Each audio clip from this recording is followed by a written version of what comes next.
വേറൊരു സജഷൻ കൂടെ വന്നത് നിങ്ങളുടെ ലിപ് ലോക്ക്. ഞങ്ങളുടെ ലിപ് ലോക്ക് വൈറലായിരുന്നു. ഞാൻ കണ്ടൊരു ബീറിന്റെ ഒരു 16-17 മില്യൺ അടിച്ചു. അത് ഇപ്പൊ ലൈവായിട്ട് ലിപ് ലോക്ക് ചെയ്യാൻ വരണം പറ്റൂ. എനിക്ക് തോന്നുന്നറിയോ, പെമ്പിളേന്റെ കിസ്റ്റഡി കാണാനാണ് ആൾക്കാർക്ക് ഭയങ്കര ഇൻട്രസ്റ്റ് തോന്നുന്നത്. അത് ഇപ്പൊ അത് കണ്ടിട്ട് ഒരുപാട് കപ്പിൾസ് തരുന്നുണ്ട്. ഇപ്പൊ നമ്മുടെ ഈ സെക്ഷൽ ലൈഫ് സക്സീഡ് ആയിട്ട് പോകണമെന്നുണ്ടെങ്കിൽ ഓപ്പോസിറ്റ് ആയിട്ടുള്ള ആളുകൾ വരണം. നമുക്ക് ആ ഒരു പ്ലഷർ കിട്ടണം. ഇപ്പൊ എങ്ങനെയാണ് നിങ്ങൾ സെക്ഷലി സാറ്റിസ്ഫൈ ആവുന്നത് എന്നുള്ളൊരു കേട്ടിട്ടുണ്ടാവും.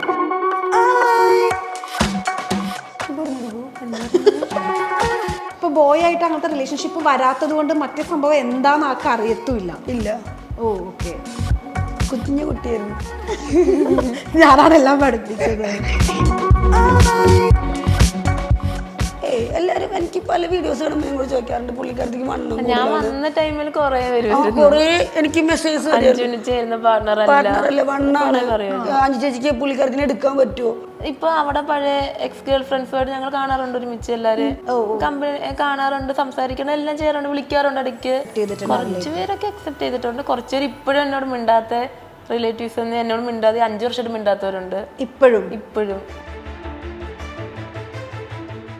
ഞങ്ങൾക്ക് സാഹചര്യം അനുസരിച്ച് അല്ലാതെ അവള് പറയുന്ന മാത്രം കേട്ട് ഞാൻ ജീവിക്കുക അതൊന്നുമല്ല. നമ്മള് ഞാൻ സംസാരിക്കാറുണ്ട്, ഞങ്ങൾ രണ്ടുപേരൂടെ എല്ലാം ചെയ്യുന്നേ. ഇപ്പൊ എന്ത് കാര്യം ബിസിനസ് എല്ലാം ഞങ്ങൾ രണ്ടുപേരൂടെ ചെയ്യുന്നേ. കൂട്ടത്തിൽ ഭയങ്കരമായിട്ട് വായി നോക്കുന്ന ആളാരാണ്?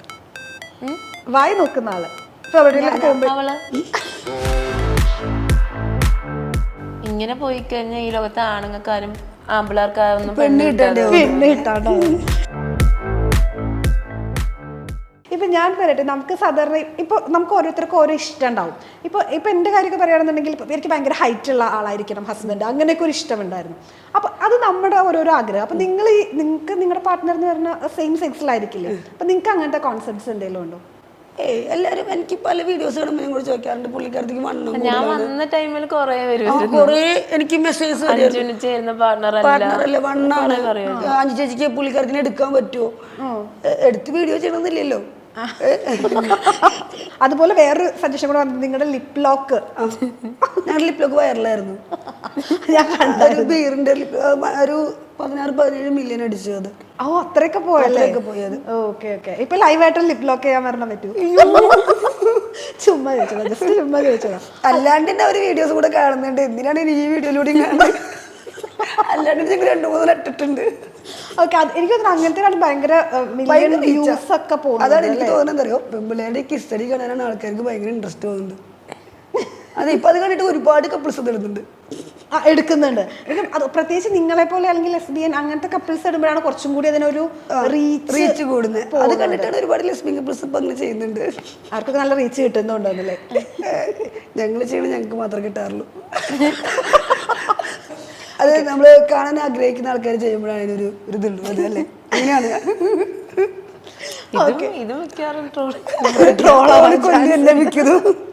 അതല്ല, ഇപ്പൊ നമ്മുടെ ഒരു ട്രഡീഷണൽ കോൺസെപ്റ്റ് വെച്ചിട്ട് ഇപ്പൊ നമ്മുടെ ഈ സെക്ഷൽ ലൈഫ് സക്സീഡ് ആയിട്ട് പോകണമെന്നുണ്ടെങ്കിൽ ഓപ്പോസിറ്റ് ആയിട്ടുള്ള ആളുകൾ വരണം. നമുക്ക് ആ ഒരു പ്ലഷർ കിട്ടണമെങ്കിൽ അല്ലെങ്കിൽ അതൊരു കംപ്ലീറ്റ് ആവണമെങ്കിൽ അങ്ങനെയെന്നുള്ള ഒരു കോൺസെപ്റ്റ് ആണല്ലോ ഇപ്പൊ വരുന്നത്. അപ്പൊ അതിന് എഗെയിൻസ്റ്റ് ആയിട്ട് ജീവിക്കുന്ന ആളുകളാണ് നിങ്ങളൊക്കെ. അപ്പൊ ഇത്തരം കമന്റ്സ് അല്ലെങ്കിൽ ഇങ്ങനത്തെ ഒരു കാര്യത്തോട് നിങ്ങൾ എങ്ങനെ പ്രതികരിക്കുന്നു? അവര് കല്യാണം കഴിച്ചു, കല്യാണം ജീവിക്കുന്നു, കുറച്ചാൾ ജീവിക്കുന്നു, ഡിവോഴ്സ് ആവുന്നു. കൂടുതലും ഡിവോഴ്സ് ചെയ്ത കൂടുതൽ നാട്ടില്. അപ്പൊ അവരാണും പെണ്ണല്ലേ, അവര് ഇതായിട്ടല്ലേ ജീവിക്കുന്നത്. അവരെന്തിനും പിന്നെ ഡിവോഴ്സ് ചെയ്യുന്നു? അത് ശരിയാണ് അല്ലേ? ഇപ്പൊ മാത്രം കല്യാണം കഴിക്കാൻ പാടുള്ളൂ. പ്രകൃതി വിരുദ്ധമാണ് എന്നുള്ള ആവശ്യമില്ല. നമ്മള് കുറെ കമന്റ് വന്നിട്ടുണ്ട്. പണ്ടത്തെ കാലത്ത് തൊട്ടുണ്ട് ഇത്. പക്ഷെ അന്ന് ആർക്ക് പുറത്തോട്ട് തുറന്നു പറയാനുള്ള ഒരു പേടി ഉണ്ടായിരുന്നു. ഞങ്ങൾ അത് തുറന്നു പറഞ്ഞു. അതിൽ നമുക്കിപ്പോൾ നമ്മൾ തല്ലിക്കൊല്ലാനെ പിടിക്കുന്ന ആരും വരില്ലല്ലോ. നമ്മളത് തുറന്നു പറഞ്ഞു.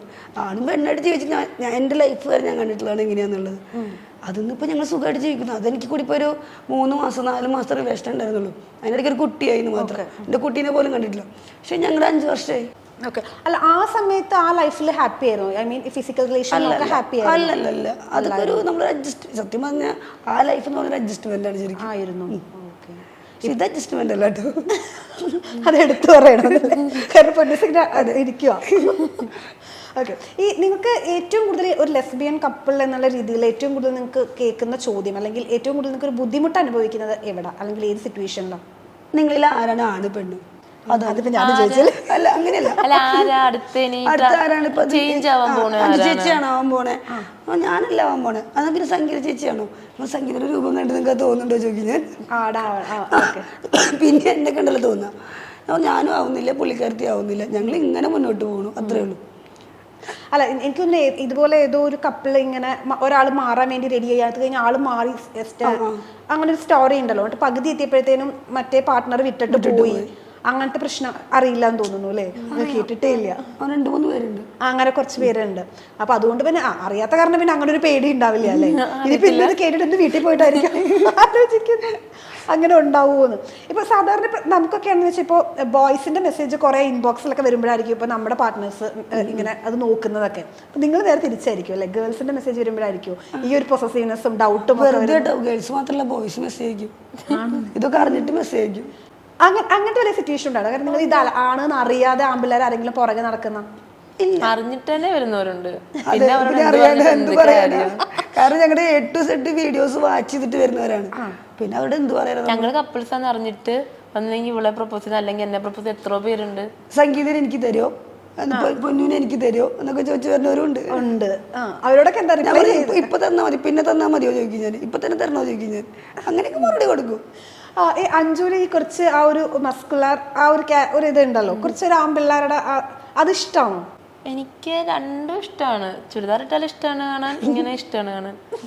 കുറച്ചുകൂടി ഒരു കംഫർട്ട്നെസ് അല്ലെങ്കിൽ പുറത്ത് പോകുമ്പോൾ ഈ ഒരു അറ്റയറിൽ പോകുന്നതാണോ കുറച്ചുകൂടി ഇഷ്ടം? ആണോ? പൊന്നൂസിനും അങ്ങനെയാണ് ഇഷ്ടം? പുള്ളിക്കാരത്ത് സജസ്റ്റ് ചെയ്തു പുറത്തോട്ട് ഇറങ്ങുമ്പോൾ ഏതിടണം എന്നുള്ളത്. ഇന്ന് തിട്ടാൽ മതിട്ടാ, ഇത് കുറച്ചൊരു ഭംഗിയുണ്ട് കാണാൻ, ഇന്ന് ഇതിട്ടാൽ മതിട്ടോ എന്നൊക്കെ പറയും. നിങ്ങൾക്ക് ഈ സെയിം ഇതുപോലെ പൊസസീവ്നെസ് ഒക്കെ വരാറുണ്ടോ? ഇല്ല. അതെനിക്ക് സാധാരണ എല്ലാ റിലേഷൻഷിപ്പിലും ഉണ്ടാവുമല്ലോ. ഇപ്പോൾ ഒരു ബോയ് ആൻഡ് ഗേൾ ആണെങ്കിലും ഇത് ഉണ്ടാവും. എനിക്ക് അപ്പൊ അതില്ല. ഇല്ല, ഞങ്ങളുടെ അതില്ല. അതെന്തിനാ ഞങ്ങൾക്ക് അറിയില്ല. ഞങ്ങൾ ചായ വെച്ച് കൊടുക്കത്തിനായിരിക്കും, ഗുളിക എടുത്തരാത്തരായിരിക്കും, അങ്ങനത്തെ. അല്ലാതെ ഒരാള് നോക്കി അല്ലെങ്കിൽ ഒരു മെസ്സേജ് ഒന്നു ഇപ്പൊ അവിടെ പഴയ എക്സ് ഗേൾ ഫ്രണ്ട്സുമായിട്ട് ഞങ്ങൾ കാണാറുണ്ട് ഒരുമിച്ച് എല്ലാരും. കമ്പനി കാണാറുണ്ട്, സംസാരിക്കണം, എല്ലാം ചെയ്യാറുണ്ട്, വിളിക്കാറുണ്ട് ഇടയ്ക്ക് പലരും. എനിക്കതൊന്നും പ്രശ്നമില്ല, കാരണം എനിക്കറിയാലോ എന്താണെന്ന്. ഇപ്പൊ എത്ര ആര് വിളിച്ചെന്ന് പറഞ്ഞാലും അവള് പോകണ്ട് എന്നെ കളഞ്ഞിട്ട്, അത് പോകത്തില്ലെന്ന് ഉറപ്പുള്ളതുകൊണ്ട് ഞാൻ ആര് വന്നാലും കണ്ടാലും എനിക്ക് പ്രശ്നമില്ല അതിലൊന്നും. ഞങ്ങൾ ഒരുമിച്ച് പോവാറുള്ളൂ. എവിടെ പോവാണ് ഞങ്ങൾ എന്തേ ഒരുമിച്ച് ചെയ്യാറുള്ളൂ, അല്ല ഒറ്റയ്ക്ക് ഒറ്റയ്ക്ക്. അത് പുള്ളിക്കാരത്തി പോകുന്ന 2 മണിക്കൂർ, കോഴ്സിന് പോകുന്ന 2 മണിക്കൂർ മാത്രമേ ഞങ്ങൾ പിരിഞ്ഞിരിക്കുന്നുള്ളൂ. അത് ഞാൻ എന്റെ കാര്യങ്ങൾക്ക് പോവും, അത് അപ്പൊ അപ്ഡേറ്റ് ചെയ്യും. പിന്നെ ഞങ്ങൾ പിരിഞ്ഞിരുന്നിട്ടുള്ള ആക്സിഡന്റ് കഴിഞ്ഞ ഹോസ്പിറ്റലിൽ ഒരു 20 ദിവസം കിടന്നു. അത് മാത്രം ഞങ്ങൾ പിരിഞ്ഞിരുന്നിട്ടുള്ളൂ ഞങ്ങളുടെ ഇടയിൽ ഈ 5 വർഷത്തിനിടെ. അതെ, സാധാരണ ഈ കപ്പിൾസിന്റെ ഇടയ്ക്ക് ഉണ്ടാവുന്ന വഴക്കും അടി ബഹളമൊന്നും നിങ്ങളുടെ ഇടയ്ക്ക് ഇല്ല? അടിയും ബഹളമൊക്കെ ഉണ്ട്, ഇഷ്ടം പോലെ. അടിയില്ല കേട്ടോ, ബഹളം മാത്രമേ ഉള്ളൂ. കൈ അടിക്കണ പരിപാടിയൊന്നുമില്ല, വഴക്കുണ്ടാവും. അല്ലെങ്കിൽ വിളിക്കാൻ എണ്ണിക്കാൻ താമസിച്ചു പോയി, വിളിച്ചില്ല, അതൊക്കെയാ ഞങ്ങളുടെ ഇടയിലെ വഴക്ക്. അല്ലാതെ കാര്യമായിട്ടുള്ള പ്രശ്നം. പുള്ളിക്കാരത്തി എണിക്കില്ല, ഞാൻ തന്നെ എണിക്കണേ. രാവിലെ എണ്ണിക്കണം, അല്ലെങ്കിൽ എന്തെങ്കിലും ഓർമ്മിപ്പിച്ച് കഴിഞ്ഞാൽ ഞാൻ ഓർത്തില്ല അത് പറഞ്ഞു കൊടുക്കാൻ, അത് ചെയ്യണം എന്ന് പറഞ്ഞ് ഞാൻ മറന്നു പോയി കഴിഞ്ഞാൽ അതൊക്കെയുള്ളൂ ഞങ്ങളുടെ വഴക്ക്. എനിക്ക് നിങ്ങളുടെ ഈ ബന്ധുക്കൾ അല്ലെങ്കിൽ ക്ലോസ് ആയിട്ടുള്ള റിലേറ്റീവ്സ് എന്തായാലും ഇതിന് അഗെയിൻസ്റ്റ് ആയിരിക്കും. വീട്ടുകാർ അക്സെപ്റ്റ് ചെയ്താലും അവരത് അക്സെപ്റ്റ് ചെയ്തിട്ടുണ്ട്. കുറച്ച് പേരൊക്കെ അക്സെപ്റ്റ് ചെയ്തിട്ടുണ്ട്, കുറച്ചുപേർ ഇപ്പോഴും എന്നോട് മിണ്ടാത്ത റിലേറ്റീവ്സ് എന്നോട് മിണ്ടാതെ 5 വർഷമായിട്ട് മിണ്ടാത്തവരുണ്ട് ഇപ്പോഴും. അവരിതുപോലെ ചോദിക്കാറുണ്ടോ നിങ്ങളുടെ ഒരു ഫ്യൂച്ചർ പ്ലാനിങ്, അല്ലെങ്കിൽ നിങ്ങളുടെ ലൈഫ് എങ്ങനെ പോകുന്നു എന്നുള്ള കാര്യങ്ങൾ ചോദിക്കാറുണ്ട്? അസുഖമായിട്ടിരിക്കുന്നുണ്ടല്ലേ സംഗീത, കുഴപ്പമൊന്നുമില്ല അല്ലേ? അപ്പൊ ഇല്ല, 5 വർഷമായല്ലോ, ഞങ്ങൾ കാണാറുണ്ട് വീഡിയോസ് ഒക്കെ എന്ന് പറയാറുണ്ട്. എനിക്ക് തോന്നുന്നു ഈ സോഷ്യൽ മീഡിയ ഒരു കണക്കിന് ഒരു അനുഗ്രഹമാണ്. തീർച്ചയായിട്ടും നിങ്ങൾക്ക് കുറച്ചും കൂടി ഒരു അക്സെപ്റ്റൻസ് പറയണ്ട ആരോടും. എന്റെ വീട്ടിലെ ആദ്യത്തെ പ്രശ്നം എന്ന് പറഞ്ഞാൽ ഒരാണല്ല നോക്കാൻ പറ്റുമോ, ഒരു ആണും പെണ്ണോട് കല്യാണം കഴിച്ച് കഴിയുമ്പോൾ അവർ ടേക്ക് കെയർ ചെയ്യുന്ന എല്ലാ ആൺപിള്ളേരായിരിക്കും, ജോലി, കുടുംബം. ഇപ്പൊ ഞാൻ പോയി കഴിഞ്ഞാൽ എങ്ങനെ ആയിരിക്കും, അതൊക്കെയായിരുന്നു എല്ലാവരുടെ അടുത്ത പ്രശ്നം. പിന്നെ അമ്മയ്ക്കായാലും അതൊക്കെയായിരുന്നു പ്രശ്നം, എങ്ങനെ ജീവിക്കും. കാരണം അവരുടെ ലൈഫിൽ കല്യാണം കഴിക്കുന്ന ഒരാണ് പെണ്ണ്, പിന്നെ അങ്ങനെ ടേക്ക് കെയർ ചെയ്ത് പോകുന്നു, അവരുടെ ലൈഫായിട്ട് പോകുന്നു. അതിന് ഇങ്ങനെ പോയപ്പോൾ അവരുടെ ഏറ്റവും വലിയ ടെൻഷൻ ഞാൻ ഇങ്ങനെ എന്ത് ചെയ്യും. പക്ഷെ അവരത് കണ്ട് മനസ്സിലാക്കി, അപ്പൊ അവർക്കത് വിശ്വാസമായി. ഇപ്പൊ കുഴപ്പമില്ലാതെ പോകുന്നുണ്ട്. നമുക്ക് ചെറിയൊരു സെഗ്മെന്റിലേക്ക് പോവാം. ഓക്കെ, നിങ്ങളുടെ ഫസ്റ്റ് കിസ് ഓർമ്മയുണ്ടോ? ഓക്കെ, ആരായിരുന്നു ഫസ്റ്റ് കിസ്? ഓക്കെ, എല്ലാത്തിലും കുറച്ച് ലീഡ് ചെയ്ത് നിൽക്കുന്നത് എപ്പോഴും ഞാനായിരിക്കും. ആയിരിക്കും. അങ്ങനെയാണ് ഇഷ്ടം? അങ്ങനെ ഇഷ്ടം ചോദിച്ചാ അങ്ങനെയൊന്നുമില്ല, ഞങ്ങൾ കൂടുതൽ ഞാൻ തന്നെയായിരിക്കും ചെയ്യുന്നത്. ഓക്കെ, മോർ നിങ്ങളുടെ കൂട്ടത്തിൽ മോർ റൊമാൻറ്റിക് ആരാ നിങ്ങളുടെ കൂട്ടത്തിൽ? ഞാൻ. അതെന്താ അങ്ങനെ? സംടൈംസ് ആളുണ്ട്, പക്ഷെ കൂടുതൽ ഞാൻ തന്നെയായിരിക്കും. എനിക്ക് തോന്നുന്നു നമ്മളിപ്പോൾ പറയുമ്പോൾ സാധാരണ ഒരു കപ്പിൾ എടുക്കുകയാണെങ്കിൽ ഒരു ഹസ്ബൻഡും വൈഫും ഇരിക്കുന്ന ആ ഒരു ഫീലാണ് ഇങ്ങനെ നമുക്ക് എനിക്ക് കാണുമ്പോൾ കിട്ടുന്നത്. നിങ്ങളുടെ ഇടയിലും അങ്ങനെയാണോ? പിന്നെ അത് കുറെ ആളുകൾ പറയാറുണ്ട് ഞങ്ങൾക്കിടയിൽ അങ്ങനെ ഹസ്ബൻഡ് വൈഫ് എന്നൊന്നും ഇല്ല. ലെസ്ബിയൻ കപ്പിൾ സംസാരിക്കുമ്പോൾ പറയുമല്ലോ അങ്ങനെ ഇല്ല, പക്ഷെ ഞങ്ങള് ഒരു ഈക്വൽ ആയിട്ടാണ് പോകുന്നതെന്ന്. ഞങ്ങൾക്ക് സാഹചര്യം അനുസരിച്ച് അല്ലാതെ അവള് പറയുന്നത് മാത്രം കേട്ട് ഞാൻ ജീവിക്കുക അതൊന്നുമല്ല. നമ്മള് ഞാനും സംസാരിക്കാറുണ്ട്, ഞങ്ങൾ രണ്ടുപേരോട് എല്ലാം ചെയ്യുന്നേ. ഇപ്പൊ എന്ത് കാര്യം ബിസിനസ് എല്ലാം ഞങ്ങൾ രണ്ടുപേരോട് ചെയ്യുന്നേ, അത് അവളെല്ലാം ചെയ്ത് അങ്ങനത്തെ ഇതല്ല. പക്ഷെ നമ്മൾ ഹസ്ബൻഡ് വൈഫാണോ? ആണ്. ഓക്കെ, അങ്ങനെയാണ് പോകുന്നത്. Okay, next one. കൂട്ടത്തിൽ ഭയങ്കരമായിട്ട് വായി നോക്കുന്ന ആളാരാണ്? വായി നോക്കുന്ന ആള് അവള് ആണോ? അപ്പൊ ഇടയ്ക്ക് പൊസസീവ്നെസ് അടിക്കാറുണ്ടോ? ഓക്കെ, ഇങ്ങനെ നോക്കുന്നുണ്ട്. അല്ല അങ്ങനെ പറയല, എന്തോ പൊന്നാ നോക്കി നോക്കി മതിയായില്ലേ അത്ര ചോദിക്കത്തുള്ളൂ. അങ്ങനെ ചോദിക്കുമല്ലേ? ഈ കാറിൽ പോകുമ്പോ ആരെങ്കിലും കണ്ടാലൊക്കെ. പിന്നെ മടിച്ചു തരാന്നുള്ള ക്വസ്റ്റ്യൻ ഉണ്ടായിരുന്നു, പക്ഷെ എനിക്ക് മനസ്സിലായി പൊന്നൂസായിരിക്കും അല്ലേ? ഓക്കെ, ഇനി ഒരു കൺവീൻസിങ് സ്റ്റാർ, അതായത് എന്ത് പറഞ്ഞാലും നമ്മളെ കൺവീൻസ് ചെയ്ത് സെറ്റ് ചെയ്ത് കൊണ്ടുപോകുന്ന നിങ്ങളുടെ ആണോ? ഒരു പ്രശ്നം വരുമ്പോൾ അത് സോൾവ് ചെയ്ത് നിൽക്കുന്നത് ആളാണോ? ഞാൻ ചോദിച്ചു നേരെ തിരിച്ചായിരിക്കും. കാരണം എനിക്ക് അഞ്ജുവിന്റെ കടപ്പട കുറച്ചുകൂടി മെച്ചുവേർഡ് ആണോ എന്ന് തോന്നുന്നു. ടൈംസ് ഞാൻ ഭയങ്കര വീക്കാണ്, പുള്ളിക്കാരത്തി തന്നെ മാനേജ് ചെയ്ത് നന്നായിട്ട്. ആണല്ലേ? ഈ പുറത്ത് കാണുന്ന ആ ഒരു സ്ട്രെങ്ത് അകത്തേക്ക് വരുമ്പോൾ ഇല്ല. Okay, next one. അടിച്ചിട്ടുണ്ടോ? അതായത് വഴക്കിടുമ്പോൾ പാർട്ട്ണറായിട്ട് അങ്ങനത്തെ സംഭവം ഇല്ല. ഓക്കെ, മറ്റേ അടിയോ? ഏതാ? അത് ഏതാ? അല്ലേ? അതൊക്കെ ഞങ്ങൾ അത്യാവശ്യം എൻജോയ്മെന്റ് എല്ലാവർക്കും ഉണ്ട്, അടിക്കാറുണ്ട്. ഓക്കെ, കൂടുതൽ റെസ്പോൺസിബിൾ ആരാ കൂട്ടത്തില്? ഞാനാ. അത് കുറച്ച് കുറവാണ്. പഠിച്ചു വരുന്നേ ഉള്ളൂ, ഒന്ന് ജോലിയായി ഒന്ന് സെറ്റ് ആയിട്ട് വേണം ആൾക്ക്. അതിൽ അപ്പോഴും ഞാൻ തന്നെ നിയന്ത്രിക്കേണ്ടി വരും. കൺട്രോൾ ചെയ്യണം. ക്ലാസ്സിൽ പോണെങ്കിൽ ഞാൻ വിളിച്ചെണിപ്പിച്ച് എന്റെ നിർബന്ധപ്രകാരം വിടണം. ഞാൻ ജോലിയാകുമ്പോഴും ഈ പറഞ്ഞ 8:30 അല്ലെങ്കിൽ 9 മണിക്കൊക്കെ ജോലിക്ക് പോകേണ്ടി വന്നാൽ ഞാൻ തന്നെ കൊണ്ടുപോണ്ടി വരും. എന്തായാലും ഉറപ്പാക്കാൻ അവളായിട്ട് എണീറ്റ് പോലുണ്ടാവില്ല. ആ ഫസ്റ്റ് കിസ് എന്ന് പറഞ്ഞല്ലോ, ആ ഒരു മൊമെന്റ് ഒന്ന് ഓർക്കുന്നുണ്ടോ? പിന്നെ എന്ന് വെച്ചാൽ എനിക്ക് തോന്നുന്നു ഒന്നും അറിയാതെയാണ് ആള് വന്നത് അല്ലേ? അപ്പൊ ആ ഒരു മൊമെന്റ് എനിക്ക് തോന്നുന്നു പൊന്നൂസായിരിക്കും അത് പറയാൻ കുറച്ചും കൂടി ആപ്റ്റ് എന്ന് തോന്നുന്നു. അതെന്താ അറിയോ, എൻ്റെ കൂടെ കുറെ പേര്, ഇപ്പൊ ഞാൻ പറയാം, കുറെ പേര് ഫോട്ടോസ് എടുക്കാൻ വരുമ്പോൾ ഞങ്ങൾ ഹഗ് ചെയ്യും, അല്ലെങ്കിൽ ഞാൻ ഒരു ഉമ്മ എന്നുണ്ടെങ്കിൽ പിള്ളേരൊക്കെ ചോദിക്കും. അതെന്നോളം പറഞ്ഞ് ഞാൻ ഫോട്ടോസ് ഒക്കെ എടുത്ത് വിടാറുണ്ട് പണ്ട്. അപ്പോൾ പറഞ്ഞു, നീ എല്ലാവർക്കും ഉമ്മ കൊടുക്കാൻ കാണുമ്പോൾ എനിക്കൊരു ഉമ്മ തരും. അപ്പം ഞങ്ങൾ ഫസ്റ്റ് കണ്ട ദിവസം അവൾ കയറി വന്നപ്പോൾ തന്നെ ഞാൻ ഒരു ഉമ്മ കൊടുത്തു. നിന്റെ പരാതി തീർന്നില്ലേ ചോദിച്ചിട്ട്. അതാണ് ഞങ്ങളുടെ ഫസ്റ്റ് കേസ്. ഓർക്കുന്നുണ്ട്. Okay okay. ഇപ്പൊ നിങ്ങളുടെ ലിപ് ലോക്ക് ഭയങ്കര വൈറലായി എന്ന് പറഞ്ഞല്ലോ, അപ്പൊ നിങ്ങൾ വൈറൽ ആവാൻ വേണ്ടി ചെയ്തതാണോ അതോ ചുമ്മാ എടുത്തിട്ടപ്പോ അങ്ങ് കേറി പോയതാ? കാരണം നമ്മുടെ ഫ്രണ്ട് ഉണ്ട്, പുള്ളിക്കാരി ഞങ്ങൾ ഒരുമിച്ച് ബാറിൽ പോയത് സത്യം പറഞ്ഞ. അപ്പൊ പുള്ളിക്കാരി ഇങ്ങനെ ഹിന്ദി വീഡിയോ കണ്ടു. അല്ല, പുള്ളിക്കാരി എന്തോ ഹിന്ദി വീഡിയോ കണ്ട്, ബാറല്ല കോഫി ഷോപ്പിലെങ്ങാണ്ട് വെച്ചിട്ടുള്ള വീഡിയോ ഉണ്ട്. അപ്പൊ അന്നേരം പറഞ്ഞാൽ നമുക്ക് ചെയ്യാം, കാരണം കുറെ വീഡിയോസും ചെയ്തിട്ടില്ലായിരുന്നു. കുറെ നാളെ ആക്സിഡന്റ് കഴിഞ്ഞ അക്കൗണ്ടൊക്കെ റീച്ച് ഒന്നും ഇല്ലായിരുന്നു കുറെ നാളെ പോയിട്ട്. അപ്പൊ പുള്ളിക്കാരെ പറഞ്ഞു നമുക്ക് ചുമ്മാ വീഡിയോ എടുക്കാം. ചുമ്മാ ഇട്ടതാ. വലിയ എഡിറ്റിംഗ് ക്വാളിറ്റി ഒന്നും ഇല്ല വീഡിയോക്ക്, പക്ഷെ ഹിറ്റായി. ഇപ്പൊ എനിക്ക് നിങ്ങൾ ഏറ്റവും കൂടുതൽ ആ ചോദ്യം ചോദിക്കുന്നതിൽ അർത്ഥമുണ്ടോ എന്ന് എനിക്ക്, അല്ലെങ്കിൽ നിങ്ങൾ കേട്ടും അടുത്തതായിരിക്കും. ഇപ്പൊ എങ്ങനെയാണ് നിങ്ങൾ സെക്ഷുവലി സാറ്റിസ്ഫൈ ആവുന്നത് എന്നുള്ളൊരു കേട്ടിട്ടുണ്ടാവും. പറഞ്ഞു കൊടുക്കൂ. അല്ല, അതിനൊരു ആ ഒരു ഓറിയന്റേഷൻ അല്ലെങ്കിൽ അതിനൊരു ഐഡന്റിറ്റി അല്ലെങ്കിൽ നിങ്ങളുടെ ഒരു അതെങ്ങനെ പറയും ഒരാൾ ചോദിക്കുമ്പോൾ? ഇപ്പൊ സാധാരണ ഒരു ഹസ്ബൻഡ് ആൻഡ് വൈഫിനോടാണെങ്കിൽ ആരും ചോദിക്കില്ല, അങ്ങനെ ഒരു ചോദ്യം പോലും വരില്ല. പക്ഷെ ആ ചോദ്യം വരണ്ട, അവിടെ എന്താ സംഭവിക്കുക? ആ ചോദ്യത്തിനുള്ള ഉത്തരം തന്നെയാണ് ഇവിടെ. അല്ല, സിമ്പിളായിട്ട് നമ്മൾ ആ ചോദ്യത്തിന് ഉത്തരം പറഞ്ഞില്ലേ? നമ്മുടെ അച്ഛനും അമ്മയ്ക്ക് ഒരു പ്രായം കഴിഞ്ഞാൽ അവർ തമ്മിൽ ഇങ്ങനത്തെ എന്തെങ്കിലും കണക്ഷൻ ഉണ്ടോ? അവർ ജീവിക്കുന്നില്ലേ മരിക്കുന്നവര്? അതായത് മെന്റൽ, ഞങ്ങൾ ഏറ്റവും കൂടുതൽ ഫിസിക്കലായിട്ടും ഞങ്ങൾ മെന്റലി ആണ് ഞങ്ങൾ ഓക്കെ ആയിട്ടിരിക്കുന്നത്. പക്ഷെ ഒരു മനുഷ്യന്റെ നീഡാണല്ലോ ഫിസിക്കൽ. നമുക്ക് രണ്ടുപേർക്കും ഓക്കെ ആണെങ്കിൽ പിന്നെ വേറെ ആൾക്ക് അത് നമുക്കുണ്ടാവേണ്ട എന്താ അത് അറിയേണ്ട ആവശ്യമില്ലല്ലോ. ഞങ്ങൾക്ക് രണ്ടുപേർക്കും ഞങ്ങൾ രണ്ടില് ഓക്കെയാണ്. അത് അതിനുള്ള ഉത്തരമാണ് ഞാൻ പറഞ്ഞത്. ഹസ്ബൻഡ് വൈഫ് എങ്ങനെയാണ് അത് നമുക്ക് എല്ലാവർക്കും അറിയാവുന്ന ലെവൽ തന്നെയാണ് ഞങ്ങളുടെ. അത് കൂടുതൽ എക്സ്പ്ലെയിൻ ചെയ്യാൻ എനിക്ക് ഒരു അല്ല അതിൽക്കുള്ളിൽ നമുക്ക് പറയാനും പറ്റില്ല. എനിക്ക് തോന്നുന്നു ഇത്തരം ചോദ്യങ്ങൾ ഇപ്പോഴും വരുന്നുണ്ട്.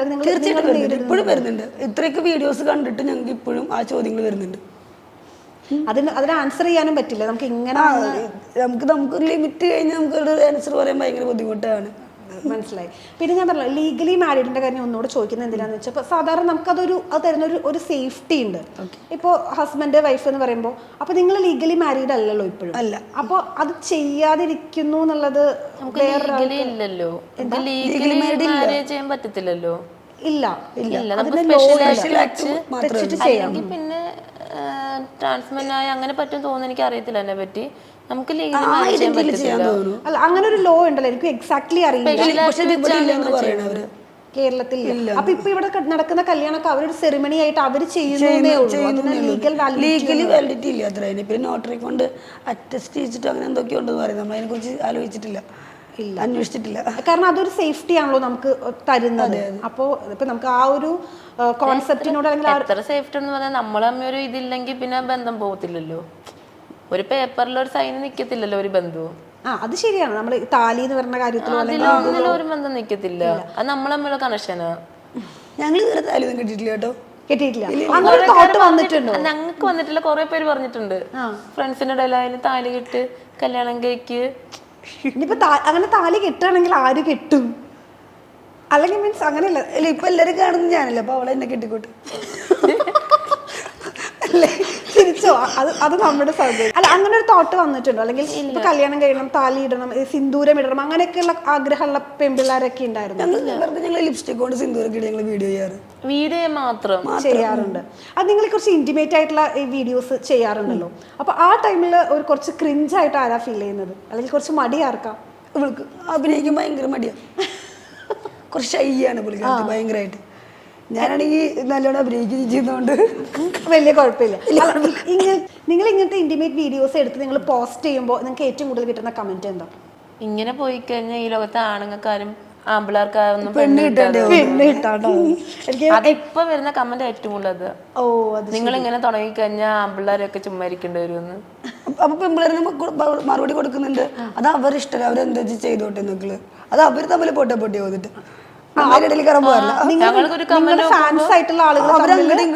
നമ്മൾ ഇഷ്ടപ്പെടുന്ന ആൾക്കാരായിരിക്കും. ഒരു കമന്റ് നോക്കിയുമ്പോ എന്റെ ഇടയിൽ റിപ്ലൈസ് ആയിട്ട് ഒരു 10-100 എണ്ണമൊക്കെ കാണും. അങ്ങോട്ടും ഇങ്ങോട്ടും അവര് തമ്മിലൊക്കെ അടിയായിട്ട്. നമ്മളിതൊന്നും കാണുന്നില്ല. നമ്മളെപ്പോഴും നോക്കുമ്പോൾ കാണുന്ന ഇതൊക്കെ ഇപ്പോൾ നമുക്കിപ്പോൾ നമ്മുടെ ലൈഫിലേക്ക് നമ്മൾ ഒരാളെ കൊണ്ടുവരുമ്പോൾ എനിക്ക് ഈ ആള് തന്നെ മതി എന്നൊരു തോട്ട് വരില്ലേ? ഏതൊരു മൊമെന്റിലാണ് അഞ്ജുവിന് അങ്ങനെ തോന്നി? പൊന്നൂസാണ് എൻ്റെ ലൈഫിലെ എൻ്റെ പാർട്ട്ണർ, ഇനി പൊന്നൂസ് മതി എനിക്ക് എന്ന് തോന്നിയത് എപ്പോഴായിരുന്നു? അത് നമ്മൾ ഒരുമിച്ച് പോകുമ്പോൾ നമുക്ക് ഇപ്പം നിങ്ങൾക്കാണെങ്കിലും നമുക്കാണെങ്കിലും ഫുൾ ടൈം ഒരുമിച്ച് നടക്കുന്ന ഒരാൾ നമ്മുടെ പല കാര്യങ്ങളും അറിയാം. നമുക്ക് അതിനനുസരിച്ച് നമ്മുടെ വീഴ്ചയിലാണെങ്കിലും എന്തിനാണെങ്കിലും നമ്മൾ സപ്പോർട്ട് ചെയ്യുമ്പോൾ ഇല്ലായ്മയിലായിക്കോട്ടെ ഉള്ളപ്പോഴായിക്കോട്ടെ നമ്മുടെ കൂടെ നിൽക്കുമ്പോൾ പിന്നെ നമുക്ക് മനസ്സിലാവും അവർ നമ്മൾ ഏത് സാഹചര്യത്തിൽ നമ്മൾ വിട്ടിട്ട് പോവില്ല. അതെനിക്ക് ഒരുപാട് മൊമെന്റ്സിൽ മനസ്സിലായിട്ടുണ്ട്. പൊന്നൂസിനോ അങ്ങനെ തോന്നിയിട്ട് ഏത് മൊമെന്റിലാണ് എനിക്ക് അഞ്ജു മതി അല്ലെങ്കിൽ അഞ്ജുനെ ആണ് എൻ്റെ ലൈഫ് പാർട്ട്ണർ എന്ന് തോന്നിയത് എപ്പോഴായിരുന്നു? കാരണം നമുക്ക് കുറേ ഓപ്ഷൻസ് ഉണ്ട്. ആൺപിള്ളേരെ സെലക്ട് ചെയ്യായിരുന്നു, ഇനി അതല്ലെങ്കിൽ പെൺപിള്ളേരിൽ തന്നെ വേറൊരാളെ സെലക്ട് ചെയ്യായിരുന്നു. അപ്പോൾ എനിക്ക് അഞ്ജു മതി, ഇതാണ് എൻ്റെ പാർട്ട്ണർ എന്ന് ആ ഒരു ഡിസിഷൻ എടുത്തത് ഏത് ടൈമിലായിരുന്നു? അതന്നെ എന്നാ ഞങ്ങൾ ഇഷ്യൂവിന് സമയത്ത് വന്നപ്പോൾ തന്നെ. കാരണം 2 മാസം പരിചയമുള്ള എനിക്ക് വേണ്ടി അത്രയും വരണമെങ്കിൽ നമുക്ക് വേറെ ഇപ്പോൾ ഞങ്ങളമ്മ ഒന്നും അറിയത്തില്ല, ആർക്കും അറിയത്തില്ല. എന്നെ വീട്ടിൽ പിടിച്ചോക്കെ അവള് വീട്ടിലായിട്ട് പൊക്കോട്ടെ, പിന്നെ ഇഷ്യൂസ് ഇല്ല. ഇവള് വന്നില്ലെങ്കിൽ പിന്നെ ഇഷ്യൂസ് അവിടെ ഇല്ല. എന്നെ വീട്ടിൽ കൊണ്ടുപോകും, കോണ്ടാക്ട് നിർത്തും. അപ്പോൾ അവർക്ക് ലൈഫ് നോക്കാം, ഇഷ്യൂസ് വരുന്നില്ല. ചിലപ്പോൾ നാളെ അതൊരു ഇഷ്യൂ ആയിരുന്നെങ്കിൽ എല്ലാവരും അറിഞ്ഞ് ഇതായാലും അതപ്പോൾ അവൾക്ക് ഭാവിയിൽ എന്തെങ്കിലും ഇതാവും അന്ന് ചിന്തിക്കാതെ അവൾ വന്നു. അപ്പോൾ തന്നെ ഞാൻ ഇറങ്ങി വരുന്ന സമയത്ത് അല്ലെങ്കിൽ അഞ്ജു വിളിച്ചുകൊണ്ട് വരുന്ന സമയത്ത് ഇയാൾ എത്ര നാൾ കൂടെ ഉണ്ടാവും എന്നറിയില്ല. അയ്യോ, അത് പ്രതീക്ഷ എനിക്ക് ഉണ്ടായിരുന്നില്ല. ഇല്ലല്ലോ. പക്ഷെ എനിക്ക് ആദ്യം ഡൗട്ട് ഉണ്ടായിരുന്നു വെച്ചാൽ 2-3 ദിവസം നിന്നിട്ടും ഇവളെ കാണിക്കേണ്ടേ. അപ്പോൾ പോലീസിൽ പറഞ്ഞ് കുട്ടിപ്പോൾ വരും, തന്നെ വേണ്ടെന്ന് പറയാൻ വേണ്ടിയിട്ടാണ് വരുന്നത്, പിന്നെ ശല്യം ചെയ്യരുത് പൊക്കോളം എന്ന് പറഞ്ഞപ്പോൾ അപ്പോൾ എനിക്ക് കുറച്ച് ടെൻഷൻ ഉണ്ടായിരുന്നു. കാരണം നമ്മൾ ഇത്രയൊക്കെ വന്ന് ചെയ്തിട്ട് അങ്ങനെ പറഞ്ഞിട്ടുണ്ടാവുമോ. പിന്നെ ഞാൻ അമ്മയുടെ കൂടെ പോവുകയാണ്, എനിക്ക് അഞ്ജുനെ വേണ്ടെന്ന് പറഞ്ഞ് എഴുതി ഒപ്പിട്ട് കൊടുത്ത് പോയിട്ടുണ്ടായിരുന്നു. അങ്ങനെ ചെയ്തായിരുന്നു? ഞാൻ എന്നെ കൊണ്ട് പേപ്പർ സൈൻ ചെയ്യിപ്പിച്ച് എഴുതിയതൊന്നും എനിക്ക് അറിയത്തില്ലായിരുന്നു. ബ്ലാങ്ക് പേപ്പറിൽ സൈൻ ചെയ്യിപ്പിച്ച് അവര് പക്ഷേ എനിക്ക് കാണിച്ചു തന്നെ ഇങ്ങനെ എഴുതിയിട്ടുള്ള ഒരു പേപ്പറായിരുന്നു. അപ്പോൾ ഞാൻ പറഞ്ഞു അവൾ എൻ്റെ നേരിട്ട് വന്നിട്ട് പറയട്ടെ, കാരണം ഇത്ര ഇഷ്യൂസ് ഉണ്ടായി പോയി, നാളെ കുട്ടികൾ സംഭവിച്ചു കഴിഞ്ഞാൽ നിങ്ങൾ എന്നെ തിരിച്ച് വിളിക്കും, ഞാനാണ് അതിന് ഉത്തരവാദി പറഞ്ഞിട്ട് എൻ്റെ മുന്നിൽ വന്ന് പറയട്ടെ, അപ്പം ഞാൻ എഴുതി ഒപ്പിട്ട് തരാം, ഞാൻ ആ കുട്ടിയെ ശല്യം ചെയ്യില്ല എന്ന് പറഞ്ഞിട്ട് എഴുതി ഒപ്പിട്ട് തരാം, ഞാൻ എൻ്റെ വഴിക്ക് പോക്കോളാം എന്ന് പറഞ്ഞു. അങ്ങനെ ഞാൻ 2 ദിവസം സമരം ചെയ്തിട്ടാണ് ഇവിടെ കൊണ്ടുവന്നത്. നിങ്ങളിപ്പോൾ ഇൻസ്റ്റാഗ്രാമിലാണ് പരിചയപ്പെട്ടത്. അപ്പം സാധാരണ ഇപ്പോൾ ഒരു ആൺകൊച്ചും പെൺകൊച്ചും കൂടെ മെസ്സേജ് അയക്കുകയാണെങ്കിൽ ചാറ്റ് ചെയ്യണമെന്ന് വിചാരിച്ചാൽ ഏതെങ്കിലും ഒരു മൊമെന്റിൽ പ്രപ്പോസ് ചെയ്യും, അല്ലെങ്കിൽ ഇഷ്ടമാണ് എന്ന് പറയും, അല്ലെങ്കിൽ അതിൻ്റെ ആ ഒരു സൗഹൃദത്തിൽ നിന്ന് പ്രണയത്തിലേക്ക് മാറുന്നത് നമുക്ക് മനസ്സിലാക്കാൻ പറ്റും. നിങ്ങളുടെ ഇടയിൽ അതെങ്ങനെയായിരുന്നു? അല്ലെങ്കിൽ ആരാണ് പ്രപ്പോസ് ചെയ്തത്? പ്രപ്പോസിങ് നടന്നിട്ടില്ല, അങ്ങനെയൊന്നുമില്ല. പിന്നെ വിഷമം പറയാൻ എനിക്ക് ഒരാൾ വേണമായിരുന്നു. കൂടെ ഇരുന്ന ഫ്രണ്ട്സിനെ കേട്ട് മടുത്തു. അപ്പൊ ഞാൻ വിഷമം പറയാൻ ഇവൾക്ക് നമ്പർ തന്നു. അപ്പൊ ഞാൻ ഇടയ്ക്കിടയ്ക്ക് വിളിച്ച് വിഷമം പറയാൻ കരയും, കുറെ കരയും. ഞാൻ തന്നെ ഫോൺ വെച്ചിട്ട് പോകും. കുറെ കേൾക്കുമ്പോഴും സൈലന്റ് ആക്കി വെക്കും ഫോണ്. അങ്ങനെ ഇങ്ങനെ സംസാരിച്ച് പിന്നെ ഡെയിലി കോൾ വരാണ്ടായിരിക്കും ഒരു വിഷമം വരും നമുക്ക്, മെസ്സേജിന് റിപ്ലൈ വരാണ്ടിരിക്കും, അങ്ങനെ ഒരു ഇതിലല്ലാണ്ട് പ്രേമൊന്നും പറഞ്ഞിട്ടില്ലല്ലോ. ഞാൻ എന്താ ചോദിക്കണം, അപ്പോൾ ആസ് എ ഫ്രണ്ട് എന്നുള്ള രീതിയിലാണല്ലോ ഇത്. അതിനുശേഷം ഈ ഇങ്ങനെ ഒരു റിലേഷൻ, ഒരു ഫിസിക്കൽ റിലേഷനിലേക്ക് പോവാം, അല്ലെങ്കിൽ ഞങ്ങൾക്ക് ലെസ്ബിയൻ കപ്പിളാണ്, ഇതെങ്ങനെ ഇതിലേക്ക് മാറിയത്? അത് സംസാരിച്ച് തന്നെ അല്ല, അത് പ്രപ്പോസ് ചെയ്ത് നിനക്ക് ഇഷ്ടമാണോ അങ്ങനെ ചോദിച്ചിട്ടൊന്നും അല്ല, നമ്മൾ സംസാരിച്ച് ഏതോ ഒരു സമയത്ത് അങ്ങനെ ആയിപ്പോയി. അപ്പൊ പരിചയപ്പെടുന്ന സമയത്ത് അഞ്ചു ഓൾറെഡി ഐഡന്റിറ്റി റിവീൽ ചെയ്ത ഒരാളാണ്. അത് എനിക്ക് പൊന്നൂസിന് അറിയായിരുന്നു അല്ലേ? അപ്പൊ നമ്മൾ ചാറ്റ് ചെയ്യുന്ന സമയത്ത് നമ്മളിങ്ങനെ ഓർക്കില്ലേ, അതായത് വേണോ, ചാറ്റ് ചെയ്യണോ, സംസാരിക്കണോ? സ്റ്റാർട്ടിങ്ങിലൊക്കെ ചിന്തിച്ചിരുന്നേ. അതെന്താ, എനിക്ക് കുറെ മെസ്സേജ് വരുന്നുണ്ട്, എനിക്ക് എല്ലാവരോടും ചാറ്റ് ചെയ്യാൻ ഭയങ്കര മടിയാണ്. പക്ഷെ ഇവളൊക്കെ കണ്ടിന്യൂസ് ഇങ്ങനെ മെസ്സേജ് അയച്ചുകൊണ്ടിരിക്കുകയായിരുന്നു. ഞാൻ റീഡ് ചെയ്യും, അതിന് സ്മൈൽ കൊടുക്കും, തിരിച്ചു പോകും, അത്രേ ഉള്ളൂ. പിന്നെ അങ്ങനെയാണ് എന്നെ ചേച്ചി എന്താ ലൈവിൽ വരാത്ത ചോദിക്കും. ആദ്യമൊക്കെ അങ്ങനെ ചോദിച്ചിട്ട് ചേച്ചി ലൈവിൽ വരുമോ, കുറെ നാളെ കണ്ടിട്ട്, അങ്ങനത്തെ ഒക്കെ മെസ്സേജ് വരും. പിന്നെ ഞാൻ ഒരു ദിവസം കാറിൽ ഒറ്റയ്ക്ക് തൃശ്ശൂർ നിങ്ങൾ വരുന്ന ടൈമിൽ ഞാൻ പഴയ റിലേഷനിൽ ആലോചിച്ച് സങ്കടപ്പെട്ട് കരഞ്ഞിട്ട് വരുമ്പോൾ അപ്പോഴാണ് ഇവിടെ എനിക്ക് ചാറ്റ് ചെയ്യുന്നത്. എനിക്ക് ആരോട് സംസാരിക്കില്ല, എനിക്ക് മൊബൈൽ നമ്പർ തരും ചോദിച്ചു. ഞാൻ അങ്ങോട്ട് ചോദിച്ചപ്പോൾ തന്നു. പിന്നെ ഞാൻ നേരെ കോൾ ചെയ്തു ഞങ്ങൾ ആ ടോക്കിലാണ് പറഞ്ഞത് എൻ്റെ പഴയ റിലേഷനെ കുറിച്ച്. അപ്പോൾ ഇവളുടെ പഴയ റിലേഷൻ പറഞ്ഞു, അങ്ങനെ ടോക്ക് ചെയ്ത് പോകുന്നു. ഇവിടെ എത്തി, പിന്നെ ഞാനിവിടെ എത്തിയെന്ന് പറഞ്ഞിട്ട് വിളിച്ചു. അങ്ങനെ വിളി കൂടി ഇതിലോട്ടായതാണ്. ഓക്കെ. അല്ല, ഞാനത് ചോദിക്കുന്നത്, അപ്പോൾ ഒരു മൊമെന്റ് എത്തുമ്പോഴേ ഇത് മാറുന്നത്, അപ്പോൾ നമുക്കത് ഫീൽ ചെയ്യാൻ പറ്റും. അപ്പോൾ നിങ്ങൾക്ക് അങ്ങനെയൊന്നും ഉണ്ടായിരുന്നില്ല? എനിക്ക് പണ്ട് ടിക്ടോക്ക് വീഡിയോസ് കാണുമ്പോൾ ഇഷ്ടം, അത് പ്രേമാണോ എന്താണെന്ന് എനിക്ക് അന്ന് അറിയത്തില്ലായിരുന്നു. ഇപ്പൊ ഇവരുടെ വീഡിയോസ് കാണുമ്പോൾ നമുക്ക് ഒരു അട്രാക്ഷൻ തോന്നുന്ന ഒരാള്, അപ്പൊ അങ്ങനെ മെസ്സേജ് അയച്ചതാ. ഓക്കെ. അത് കണ്ട് പരിചയമുണ്ട്, അപ്പോൾ ഒന്ന് മെസ്സേജ് അയക്കാന്നുള്ള രീതിയിൽ മെസ്സേജ് അയച്ചതാണ്. ഓക്കെ. ഇപ്പൊ ഈ പോലീസ് സ്റ്റേഷനിലുള്ള ഈ പ്രശ്നങ്ങളൊക്കെ നമ്മൾ ഒട്ടും എക്സ്പെക്ട് ചെയ്യാതെയാണ്. അതല്ല, നിങ്ങൾ ജസ്റ്റ് കണ്ടൊന്ന് പിരിയാന്നാണ് ഉദ്ദേശിച്ചത്? അല്ലല്ല, കണ്ടു ഇതായി, പിന്നെ പഠിക്കല്ലേ, റിലേഷൻ മുന്നോട്ട് കൊണ്ടുപോകാം എന്ന് വെച്ചിട്ട് പോയി. പക്ഷെ ഇതെല്ലാം എത്ര പെട്ടെന്നാവുന്ന. അങ്ങനെ ഇവിടെ വന്നപ്പോ കംപ്ലീറ്റ്ലി ഡിഫറെന്റ് ആയിട്ടുള്ള. ഞാൻ ഒറ്റ പ്രാവശ്യം കണ്ടിട്ടുള്ളൂ. പിന്നത്തെ പ്രാവശ്യം കാണുന്നത് പോലീസ് സ്റ്റേഷനിലോട്ട് കൊണ്ടുവരുമ്പോഴാണ്. ഓക്കെ. പിന്നെ കൂടെ കൂട്ടുകയും ചെയ്തു. അതെ, അങ്ങനെ കൂടെ ഉണ്ട്. അപ്പൊ അങ്ങനെ ഇവിടേക്ക് അന്ന് അങ്ങനെ വിളിച്ചോണ്ട് വരാൻ പറ്റുന്ന ഒരു ഫിനാൻഷ്യൽ സ്റ്റാറ്റസ് ഒക്കെ ആയിരുന്നു? എനിക്ക് കുഴപ്പമില്ലായിരുന്നു. ഓക്കെ. ഒരാളെയും കൂടെ അഫോർഡ് ചെയ്യാൻ പറ്റുമായിരുന്നു അല്ലേ? ഞാൻ അഫോർഡ് ചെയ്തില്ല, ഞാൻ കൊണ്ടുവരും. കാരണം നമ്മളെ സ്നേഹിച്ചൊരു വ്യക്തിയല്ലേ, നമുക്ക് വേണ്ടി ഇത്രയും തല്ലുകൊണ്ടതല്ലേ. അതല്ലെങ്കിൽ നെക്സ്റ്റ് നിങ്ങളുടെ ഒരു ഫ്യൂച്ചർ പ്ലാൻ എന്താ? പുറത്തു പോയി സെറ്റിലാണ്. അത് നമ്മുടെ നാട്ടിൽ നിൽക്കാൻ പറ്റില്ല എന്നുള്ളത് കൊണ്ടാണ്? അതുകൊണ്ടൊന്നല്ല, എനിക്ക് നാടൻ ഇഷ്ടം, ഇവൾക്ക് നാടൻ ഇഷ്ടം. പക്ഷെ എനിക്കിഷ്ടമല്ല. അതെന്താ? ഞാൻ പണ്ട് തൊട്ട് പുറത്തു പോയി സെറ്റിൽ ആവാൻ വേണ്ടി ആഗ്രഹിക്കുന്ന ഒരു വ്യക്തിയാണ്. ഇവിടെ പഠിപ്പ് കഴിഞ്ഞാൽ അവൾക്ക് ജോലി നോക്കി പുറത്തു പോകാന്നുള്ളതാണ് ഞങ്ങളുടെ ഒരു ബിസിനസ് ഡ്രോപ്പ് ചെയ്തിട്ട് അങ്ങോട്ട് പോകാന്നുള്ള പ്ലാനിലായിരിക്കുന്നത്. ഇവിടെ ഇപ്പൊ എന്താ ബിസിനസ് ചെയ്യുന്നത്? നമുക്ക് ലേഡീസ് ഹോസ്റ്റലുണ്ട്, ഇപ്പൊ ഈവന്റ് മാനേജ്മെന്റ് കമ്പനി ഉണ്ട്, അങ്ങനെ പോകുന്നു. എല്ലാം റൺ ചെയ്ത് പോകുന്നു. ഓക്കെ. ഇപ്പൊ ഇവിടെ പാലരുവട്ടത്ത് താമസിക്കുന്നു. ഓക്കെ. ഞാൻ ഒരു കാര്യം കൂടെ ഒന്ന് ആഡ് ഓൺ ചെയ്തോട്ടെ. എനിക്കൊന്ന് എല്ലാവരുടെയും ക്യൂരിയോസിറ്റി ആണെങ്കിൽ പലരും ചോദിച്ച് കണ്ടിട്ടുള്ള ഒരു സംഭവമാണ്. ഇപ്പൊ ഒന്നും അറിയാതെ പൊന്നൂസ് ഇവിടെ വന്നു, അപ്പൊ അതിനുശേഷം നിങ്ങൾ ഒരു ഫിസിക്കൽ റിലേഷനിലേക്ക് നിങ്ങൾ വന്നല്ലോ. ആ സമയത്ത് പൊന്നൂസിന്റെ ഒരു തോട്ട് എങ്ങനെയായിരുന്നു? കാരണം നമ്മൾ ഒട്ടും എക്സ്പെക്ട് ചെയ്യാത്ത ഒരു സംഭവമായിരുന്നല്ലോ. എങ്ങനെയായിരുന്നു ആ ഒരു മാനസികാവസ്ഥ? അതിനിപ്പോഴും പറഞ്ഞോണ്ടിരിക്കണേ, അതായത് ഇവൾക്ക് ഞാനായിട്ടുള്ള ആദ്യത്തെ റിലേഷൻ വേറെ ആരായിട്ടും ഇല്ല. അതുകൊണ്ട് ഞാൻ വേറെ റിലേഷനോട്ട് പോവില്ല, ഇങ്ങനെ ഞാൻ പോവായിട്ട് സമ്മതിക്കൂല. അത്രേ ഉള്ളൂ. എന്റെ ഫസ്റ്റ് റിലേഷനാ. ഓക്കെ. അതിനകത്ത് വേറൊരു കാര്യം കൂടെ വരുന്നത് എന്താണെന്ന് വെച്ചാൽ, ഇപ്പോൾ ബോയ് ആയിട്ട് അങ്ങനത്തെ റിലേഷൻഷിപ്പ് വരാത്തത് കൊണ്ട് മറ്റേ സംഭവം എന്താണെന്ന് ആൾക്ക് അറിയത്തുമില്ല. ഇല്ല. ഓ, ഓക്കെ. കുഞ്ഞു കുട്ടിയായിരുന്നു. ഞാനാണ് എല്ലാം പഠിപ്പിച്ചത്. അപ്പോൾ ഇനി പുറത്ത് എവിടെ പോകാനാണ് ഉദ്ദേശിക്കുന്നത്? അങ്ങനെയില്ല, നമ്മുടെ ജോലിക്ക് സ്ഥലത്ത്. എന്താ പഠിക്കുന്നത്? എന്താ? Logistics and shipping. ഓക്കെ. അപ്പോൾ പുറത്ത് എവിടെയെങ്കിലും പോയി സെറ്റിൽ ആവാനാണ്. പിന്നെ പുള്ളിക്കാർക്ക് ബയോടെക്നോളജി കണ്ടിന്യൂ ചെയ്യണമെന്നുണ്ട്. അപ്പോൾ ഈ കോഴ്സ് കഴിഞ്ഞ് ജോലിയായിട്ട് അത് കണ്ടിന്യൂ കണ്ടിന്യൂ ചെയ്ത് പിന്നെ പിള്ളേരൊക്കെയാണ് നെക്സ്റ്റ് പ്ലാൻ അല്ലേ? രണ്ടുപേരുടെയും കൂടെ തീരുമാനമല്ലേ? ഇപ്പോഴൊന്നുമില്ല, ഒരു ഞാൻ പറഞ്ഞില്ല 2-3 years കഴിഞ്ഞിട്ട് വേണം എന്നുള്ള ഒരാഗ്രഹമുണ്ട്. പുറത്ത് പോയിട്ടാണ് അതിനുള്ള കാര്യങ്ങളൊക്കെ ചെയ്യുന്നത്. ഓക്കെ, ഇനി എന്തായാലും നിങ്ങളുടെ എല്ലാ ആഗ്രഹങ്ങളും നടക്കട്ടെ. കണ്ടതിൽ സന്തോഷം. Thank you. Okay, thank you so much.